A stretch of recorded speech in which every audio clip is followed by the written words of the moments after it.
एक 14 साल की लड़की जो अपने घरवालों को बिना बताए रात को 10 बजे एक रेलवे स्टेशन पर अपने बॉयफ्रेंड से मिलने के लिए जाती है।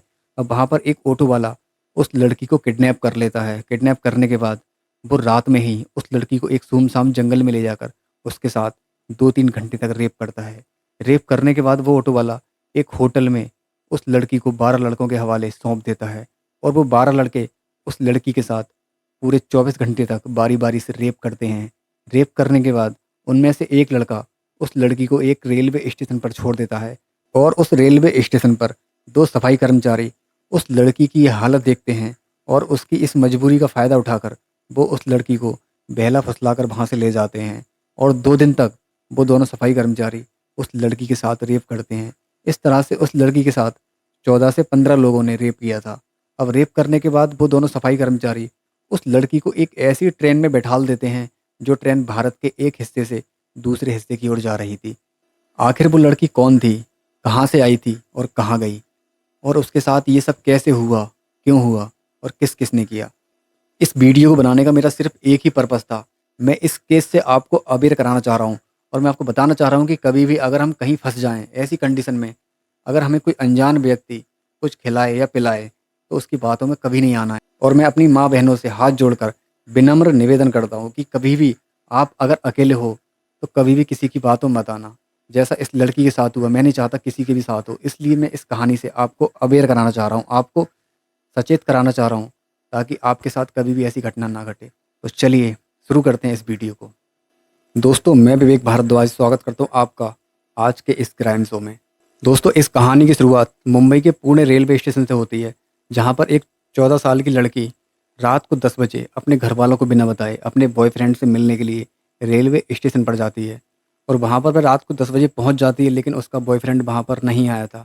वो 10 बजे से लेकर 10:30 बजे तक उसका वेट करती है, लेकिन वहाँ पर वो लड़का नहीं आया था।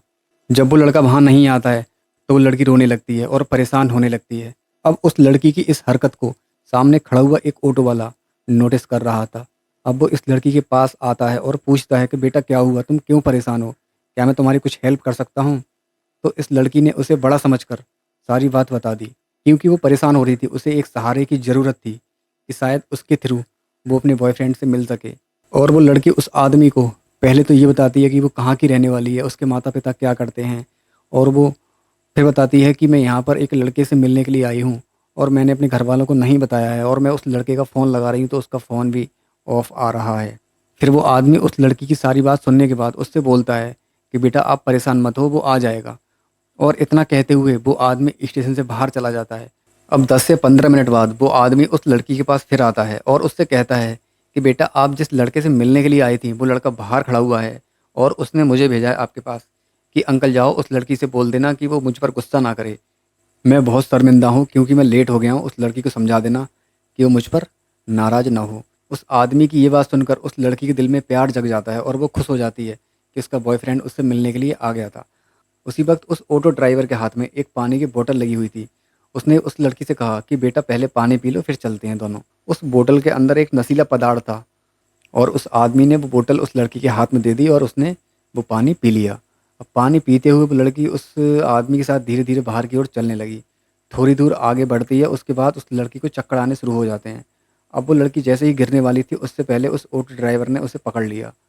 पकड़ने के बाद उसका हाथ और धीरे धीरे वो अपने ऑटो की ओर ले जाता है। ले जाने के बाद जब वो लड़की पूरी तरह से बेहोश हो जाती है तो वो उसे ऑटो में बैठा लेता है। बैठालने के बाद रात में उसी वक्त करीब पौने 11 से 11 बजे के आसपास का ये वाक़या था। उस लड़की को रात में ही एक जंगल की ओर ले जाता है जो कि सुनसान था। वहाँ ले जाकर उस लड़की के साथ वो आदमी बलात्कार करता है। करीब 2 से 3 घंटे तक बलात्कार करने के बाद वो आदमी उस लड़की को एक छोटे से होटल में ले जाता है। वहाँ पर 12 लड़के उस लड़की का इंतज़ार कर रहे थे। जैसे ही वो लड़की उस होटल में पहुँचती है तो उसे एक रूम में बंद कर दिया जाता है। बंद करने के बाद अब वो 12 लड़के बारी-बारी से एक-एक करके उस लड़की के साथ रेप करना शुरू कर देते हैं। वो दरिंदे वो सारे घिनौने काम करते हैं जो उन्हें नहीं करने चाहिए। अब क्या होता है, धीरे-धीरे सुबह होनी शुरू हो जाती है। लेकिन जैसे ही उस लड़की को होश आता है तो वो अपने आप को जिस हालत में देखती है वह तुरंत उठते ही रोने लगती है और एक कोने में जाकर सिमट कर डर के मारे बैठ जाती है। तभी एक आदमी उस रूम का गेट खोलकर उस लड़की के पास आता है और वो लड़की उस आदमी को देखकर उसके पैरों में गिड़गिड़ाने लगती है और बोलने लगती है हाथ जोड़कर कि मुझे छोड़ दो, मुझे कुछ खाने पीने के लिए दे दो, प्लीज़ मुझे माफ़ कर दो। लेकिन वो आदमी उसकी एक बात नहीं सुनता है और एक इंजेक्शन उस लड़की को लगाता है जो कि नशे का इंजेक्शन था। अब वो लड़की फिर से नशे की हालत में आ जाती है। अब फिर से वही लोग बारी-बारी से उस लड़की के साथ वो घिनौने काम करते हैं जो उन्होंने रात भर किए थे। अब धीरे-धीरे दिन बीत जाता है और उस लड़की को वो बार-बार इंजेक्शन दे रहे थे नशे का, ताकि वो होश में नहीं आए, वो चीख ना सके। अब ये सिलसिला पूरे दिन चलता रहता है और धीरे-धीरे दिन बीत जाता है। जब शाम होने को आती है तो उस लड़की को थोड़ा-सा होश आता है और वो होश में आकर उन लड़कों के हाथ-पैर जोड़ती है, उनके आगे गिड़गिड़ाती है कि मुझे छोड़ दो, मुझे यहाँ से जाने दो, क्योंकि इसे बहुत दर्द हो रहा था। और लेकिन वो लड़के उनमें से कोई भी उसकी किसी बात को नहीं सुन रहा था, वो सिर्फ़ अपने काम को अंजाम दे रहे थे। लेकिन उन्हीं में से एक भला लड़का था, जिससे उस लड़की पर रहम आ गया और वो लड़का उस लड़की को वहाँ से निकाल कर दादरा रेलवे स्टेशन पर छोड़ देता है और उसे कुछ पैसे दे देता है, ताकि वो जहाँ की है वहाँ आराम से चली जाए। जब उस लड़की के साथ इतना कुछ हुआ तो वो लड़की बहुत डर गई थी और वो प्लेटफ़ार्म पर ही बैठी थी। उसी वक़्त 2 सफाई कर्मचारी उस लड़की के पास आए और उसकी ये हालत देखकर, उसकी मजबूरी का फ़ायदा उठाकर, उसे बहला-फुसला कर कहीं पर ले गए उसे। ले जाने के बाद 2 दिनों तक उन सफाई कर्मचारियों ने उसके साथ दुष्कर्म किया। जो उन दरिंदों ने उसके साथ किया था, वही उन दोनों कर्मचारियों ने उसके साथ किया। उसके बाद उन दोनों कर्मचारियों ने अपनी हवस मिटाने के बाद उस लड़की को एक ट्रेन में बैठाल दिया, जो ट्रेन सीधी मुंबई से नॉर्थ इंडिया की ओर जा रही थी।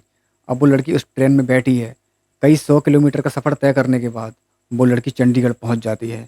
वो लड़की उस डिब्बे में जिस जगह पर बैठी थी, पूरा सफ़र उसने वहीं पर रोते हुए कोने में सिमट कर बैठी हुई थी, वहीं पर तय कर दिया।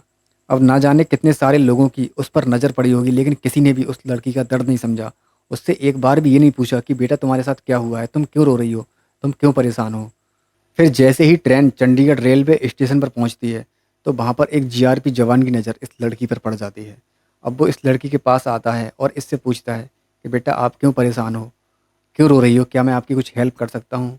लेकिन उस लड़की ने इसकी बात सुन तो ली थी, लेकिन इसे कोई जवाब नहीं दिया था, क्योंकि उस लड़की को मर्द नाम से बहुत डर लगने लगा था, क्योंकि वर्दी में भी तो एक मर्द ही था ना।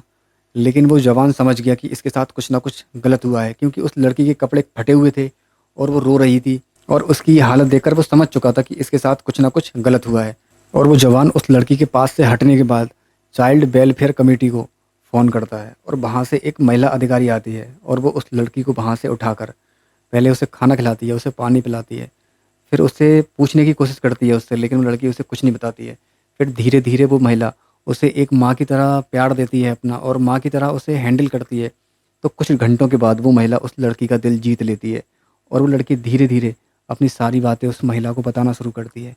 जैसे ही वो महिला उस लड़की की बातों को सुनती है, तो बेचारी बहुत ज़्यादा फूट-फूट कर रोने लगती है और जितने भी पुलिस कर्मचारी वहाँ पर खड़े थे, सबकी आँखों में उसकी ये दर्द भरी कहानी सुनकर आँसू आ जाते हैं। अब उस लड़की के माता-पिता अपनी बेटी की गुमशुदगी की रिपोर्ट लिखवाने के लिए पुणे के बाणवाड़ी थाने में जाते हैं और वहाँ जाकर अपनी बेटी की गुमशुदगी की रिपोर्ट लिखवाते हैं। अब पुलिस तुरंत ये रिपोर्ट लिखने के बाद एक्शन में आ जाती है और उस लड़की को खोजना शुरू कर देती है। अब उधर चंडीगढ़ पुलिस मुंबई पुलिस से कांटेक्ट करने के बाद उस लड़की को जल्दी से हवाई जहाज़ के थ्रू वहाँ पर लेकर पहुँच जाते हैं और उसे वहाँ पर एक हॉस्पिटल में एडमिट करा दिया जाता है।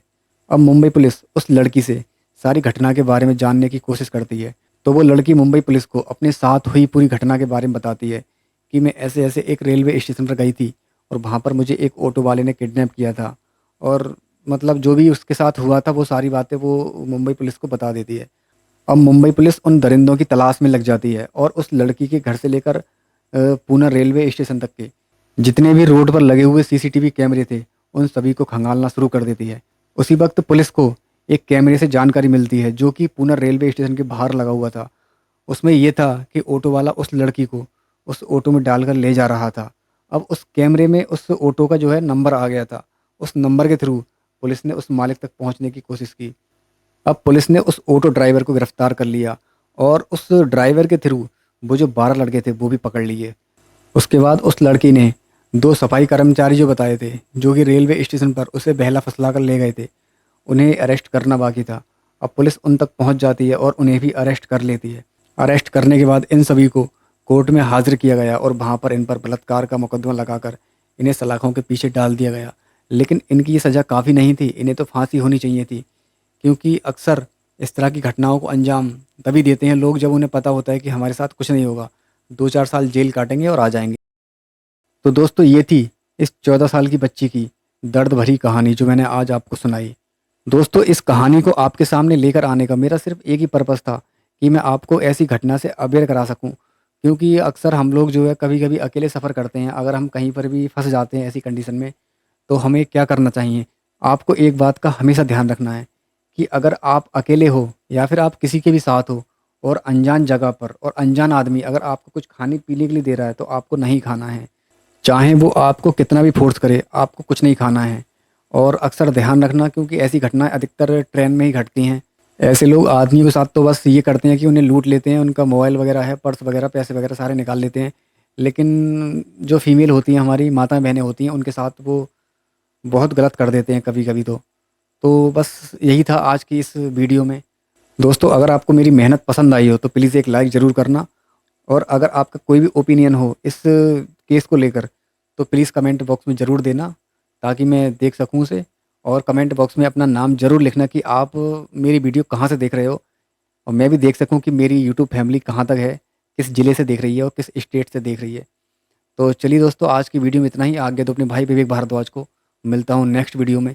जय हिंद, जय भारत, वंदे मातरम। Thank you.